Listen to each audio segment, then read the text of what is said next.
Secretariat వద్దు, farm house ముద్దు. కేసీఆర్ కథలెట్లా ఉన్నాయంటే, ఒక్కనాడు జనంతో కలవడు, ఏనాడు సెక్రటేరియట్కి వెళ్ళడు. పిచ్చ ఫైర్లో ఉంటాడు, మస్తు అహంకారంతో ఉంటాడు. నియంత లెక్క కనిపిస్తాడు, అందరూ కాళ్లకి మొక్కాలంటాడు. గద్దర్ని అవమానిస్తాడు, అమరవీరులు ఎవ్వరంటాడు. తెలంగాణ తెచ్చింది నేనే అంటాడు. కుటుంబ పాలన ముద్దు అంటాడు. 10 ఏళ్లు అధికారంలో ఉండి 1000 కోట్లు ఎనకేసిండు.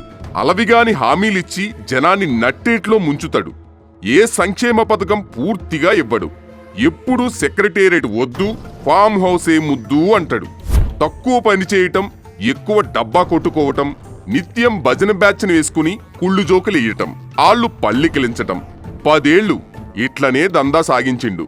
ఈడు మళ్ళీ వస్తాడంట, ఉన్నది నాకించి పోతాడంట. జర జాగ్రత్త తంబి, సోచాయించండి.